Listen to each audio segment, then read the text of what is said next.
Well, but me being the emotionally needy guy, I my motive, yeah, absolutely, I wanted to grow and develop businesses, but I also wanted to develop personal relationships and become Noble's definition of a friend with all these people that I was in business with.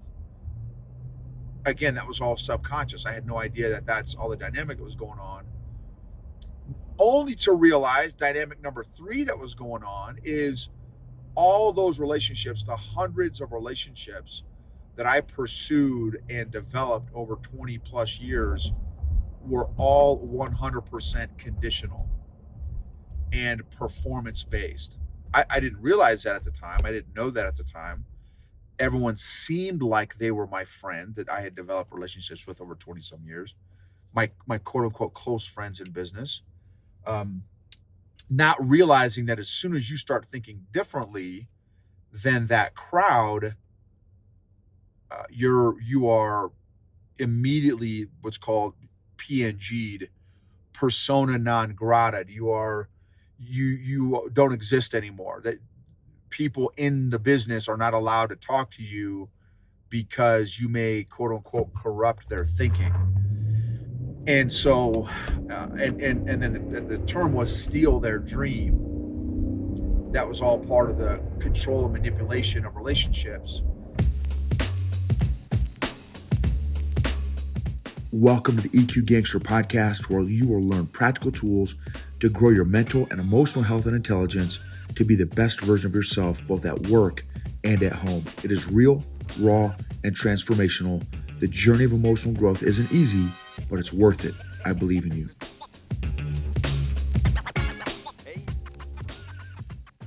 EQ Gangsters. Fascinating chat thoughts for today. So, had a really interesting conversation with a couple people recently that that have really got my nugget going. The topic is going to be about the concepts of friendships and relationships. So, what how would you define relationships? How would you define friendships? Now, before you poo poo either one of those questions, I will tell you that that that there are many definitions of both of those. So you may think, well, everyone has the same definition of friend and relationship as I do. I'm here to tell you. So here's the story, and then I'll tie in the conversation for today. So when I was in my emotionally needy phase of life, which was most of my life until 4 or 5 years ago, I pursued I pursued a lot of people, but I pursued a particular couple to because I had this unspoken, unconscious desire to be BFFs with this couple. And so again, and the place I was coming from was this place of emotional neediness. That was the place I was coming from. Ultimately, I was seeking validation, approval, affirmation from this couple because we had a lot in common. They were very highly esteemed, and I wanted their validation and approval. Again, completely unconscious, subconscious. I had no idea that I was conscious. Like, I knew that I wanted to become BFFs with them. I knew I wanted to be friends with them, like really close with them, but I had no idea what was driving it. And so I pursued them. Now, 10 years into this pursuit of this relationship, so here's the more context. We would see them once a quarter, basically, at these different business events. This is all part of the business call.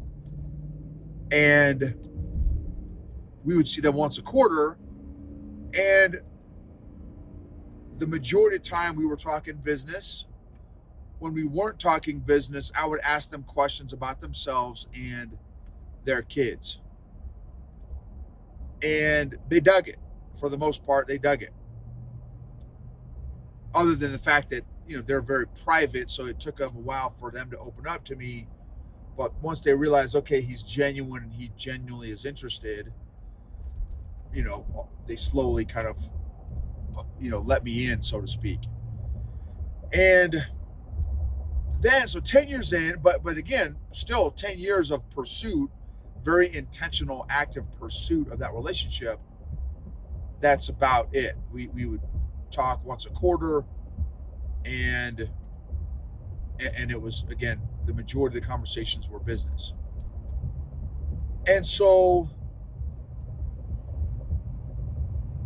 and the majority of the conversation was me asking them questions and stuff. And so one day I asked them, we were at their house, I believe, for some business event, or maybe it was we were getting business coaching or something. And I asked them, who do you guys consider to be some of your closest friends? Because these two are super hardcore introverts, both of them. And I'd never, in 10 years, I'd never seen them hanging out with anybody other than each other. And so I kind of already knew the answer, but I wanted to see what they said. They say, hey, who are some of your closest friends? Who are your BFFs?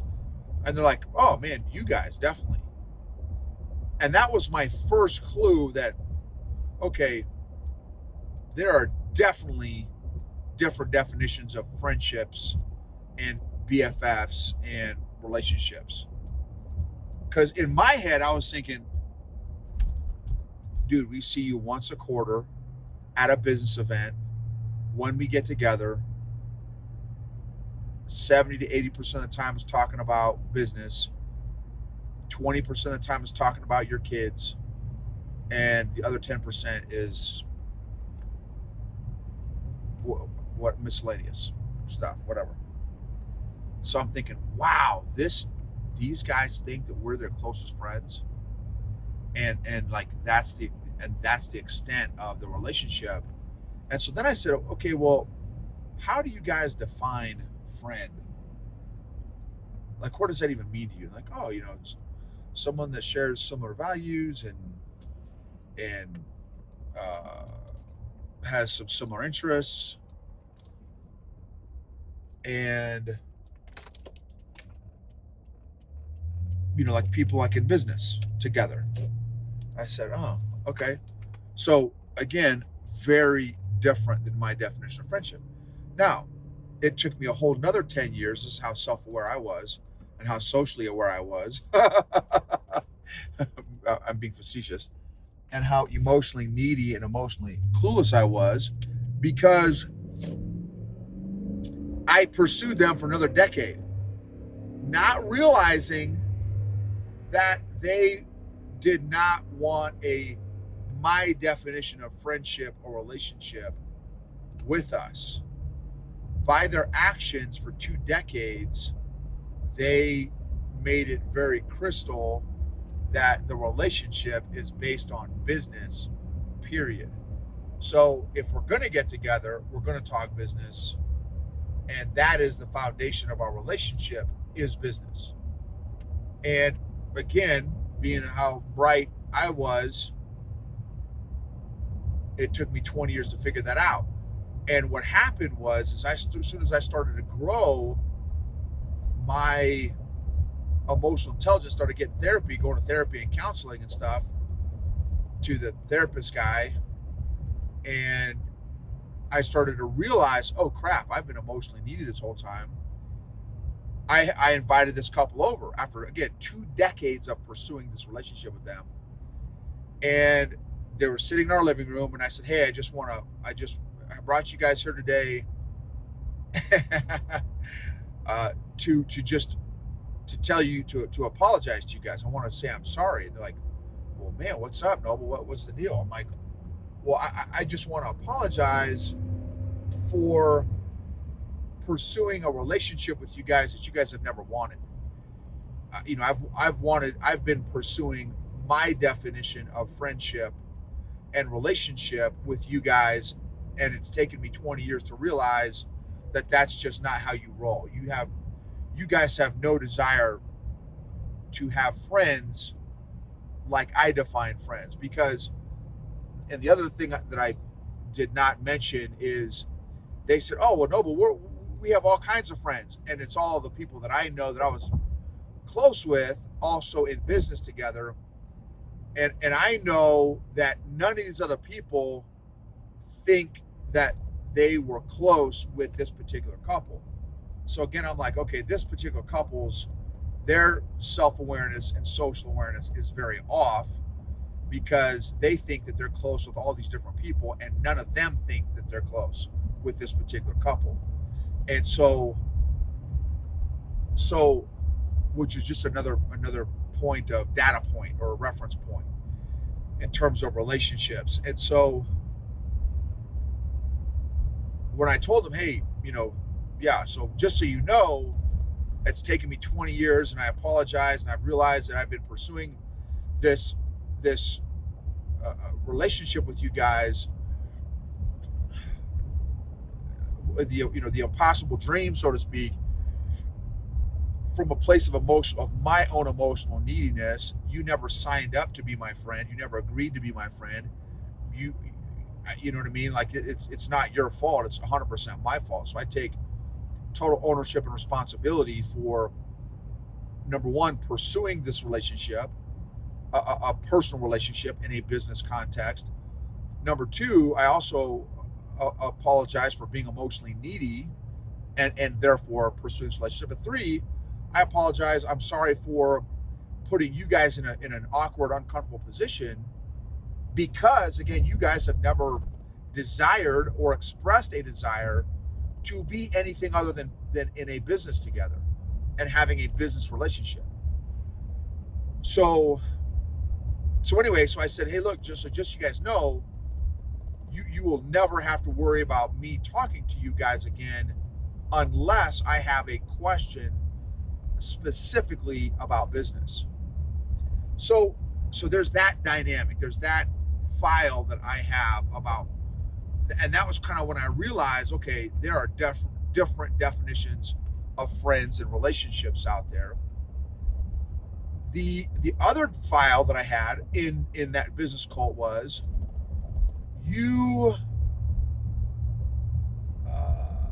I was going to say, you were required to have a truckload of relationships. That may be strong. I think to be successful in that environment, you needed to have lots of relationships and always be in lots of relationships, because you had to develop, all these business people and businesses. And I mean, it was almost 7 days a week you're doing some sort of relationship maintaining or development in this very intense business environment. And again, this is all pre-EQ. So because of my emotional neediness, we ended up doing very well in this business cult, and was in a lot of business relationships, only to realize, so that's the second dynamic. It was nonstop relationships, always, but it's all around a business context. Well, but me being the emotionally needy guy, my motive, yeah, absolutely, I wanted to grow and develop businesses, but I also wanted to develop personal relationships and become Noble's definition of a friend with all these people that I was in business with. Again, that was all subconscious. I had no idea that that's all the dynamic that was going on. Only to realize dynamic number 3 that was going on is all those relationships, the hundreds of relationships that I pursued and developed over 20 plus years were all 100% conditional and performance based. I didn't realize that at the time. I didn't know that at the time. Everyone seemed like they were my friend that I had developed relationships with over 20 some years, my quote unquote close friends in business. Um, Not realizing that as soon as you start thinking differently than that crowd, you are immediately what's called PNG'd, persona non grata. You don't exist anymore. That people in the business are not allowed to talk to you because you may quote unquote corrupt their thinking. And so, and then the term was steal their dream. That was all part of the control and manipulation of relationships. And so then thankfully we moved to Colorado 4 years ago, not realizing that it was going to be part of our therapy and recovery from being in that business cult for 23 years, 24 years. And what's been fascinating is a couple things about relationships is we got here, and again, when we moved to Colorado, it was still very, I mean, it took us 3 years, honestly, to detox and heal from the 23, 24 years in that business cult. And it just how I reacted and responded to relationships while in Colorado has been really interesting because, like, we found a church, and at some point in time, the church folks like, hey, why don't you run a cell group? Why don't you become a leader in the church? Why don't you lead this group or lead that group? And every time I'm like, not no, but heck no. I do not want to lead a cell group. I do not want to go to a cell group. I do not want to be a leader in the church. I do not want to talk to anybody. I want to sit and learn and grow, and that's it. And I didn't understand why. I didn't understand, man, what, because that's not how I have ever been. Again, as the relationship guy, I have always been, again, because I was emotionally needy prior to coming to Colorado, man, I had all kinds of relationships going that I was pursuing, but which is another dynamic. In the majority of those relationships, and I was the pursuer. I was the one that was staying in contact, staying in touch, initiating contact, initiating communication and stuff in those different relationships.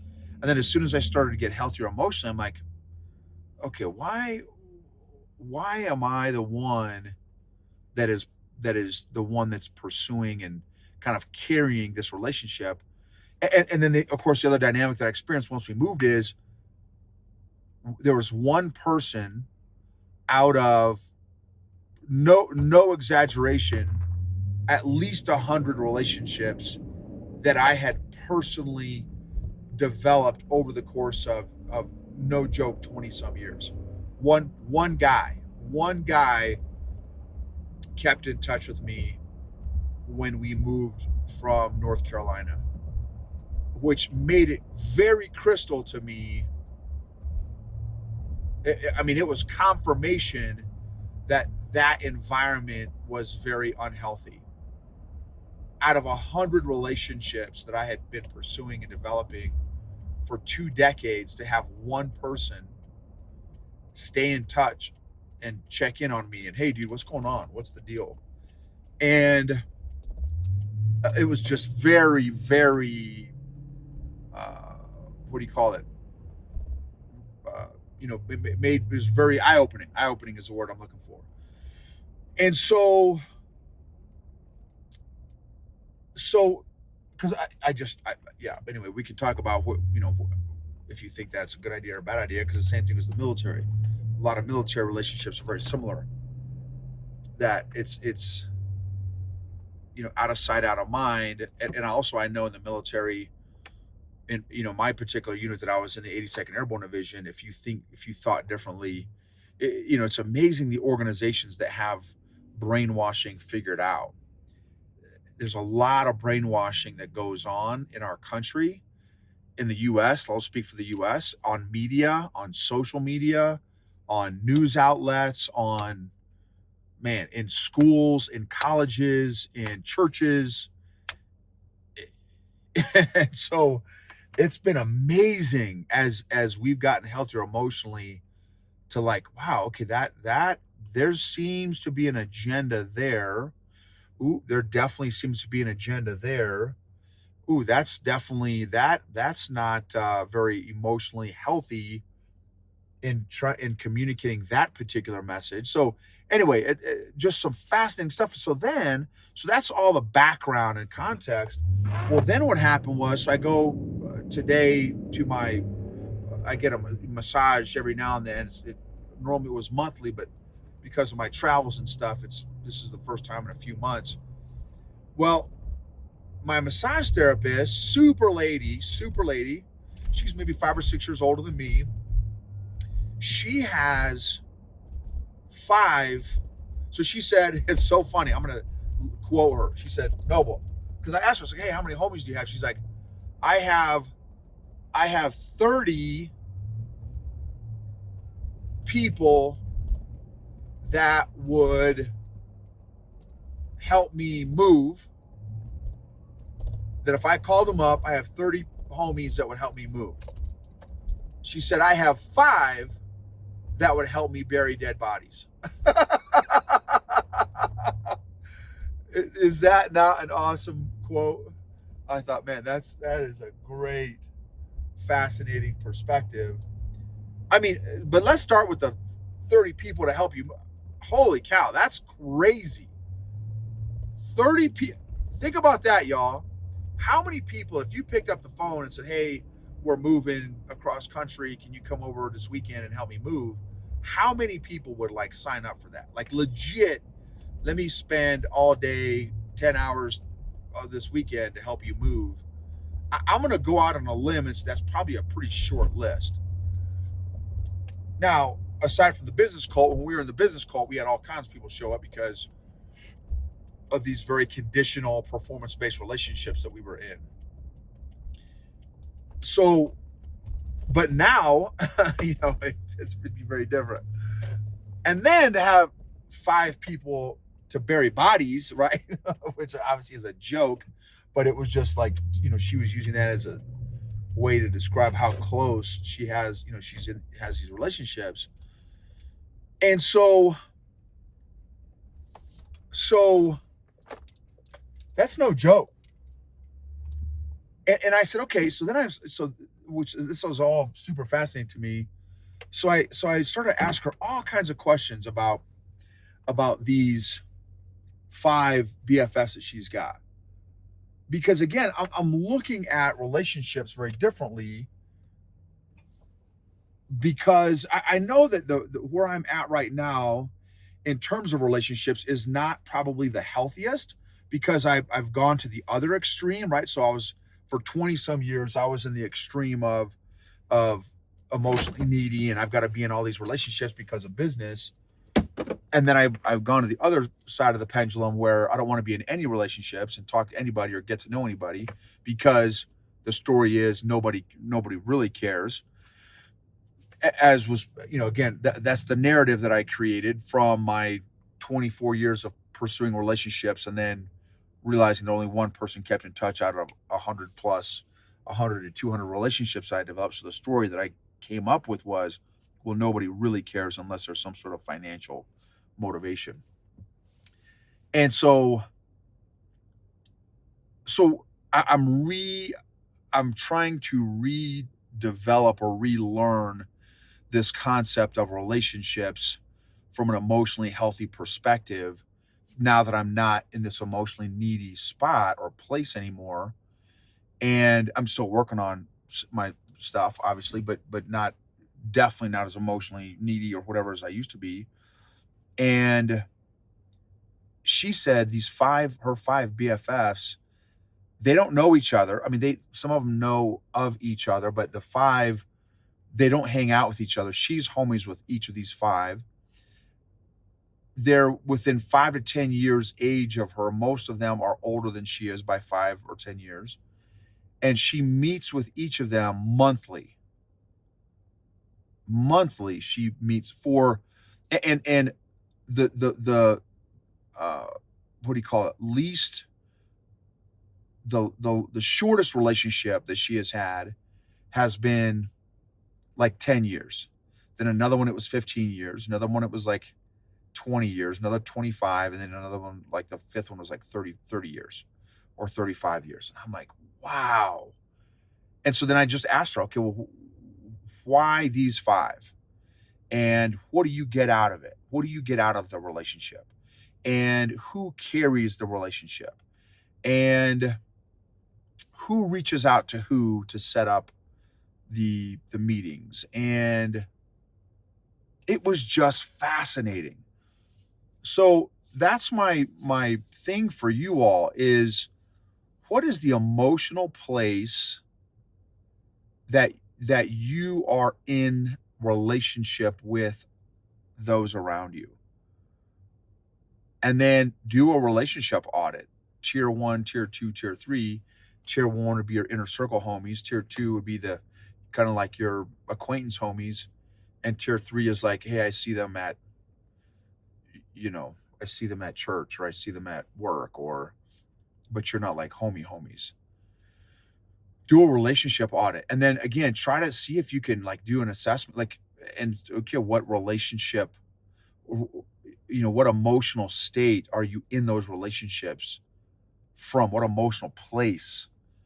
And then really evaluate, like, what are you getting out of those relationships? How do you define relationship? How do you define friendship?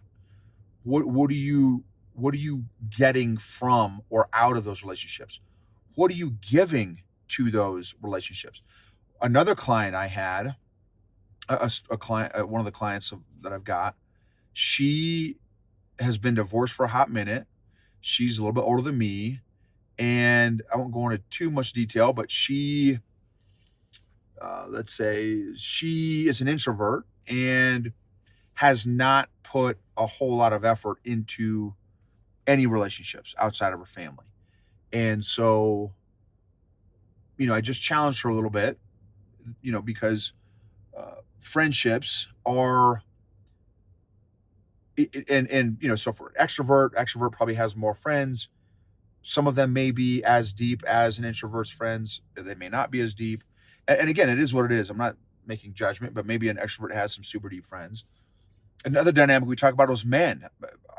Men do not seem to be great at deep relationships. Men, like a lot of the relationships that I've observed men in, like in the military, is just very surface level. And yeah, what'd you do this weekend? Where'd you go hunting? What'd you catch? What kind of truck do you have? How big are your tires? How lifted is your truck? How many push-ups can you do? How many sit-ups? I can run faster than you. I can bench press more weight than you. I've done martial arts longer than you. Right? It's this surface level comparison. It's just hard to find men that have and are willing to pursue deep relationships with other men. So, but that's a whole nother conversation. I'd love to hear from some of you all, just what your thoughts are on this stuff, on relationships and emotional health and emotional intelligence and friendships. And do you want or need different friends in your life, or are you stoked with the friends that you have in your life? uh how open and honest and real are the relationships that you have with the friends that you currently have? How open and honest can you be with each other? How often do each of you call each other out on maybe your BS? Or how many of your friends challenge you? How many of your friends want challenge you to be better in every area of your life?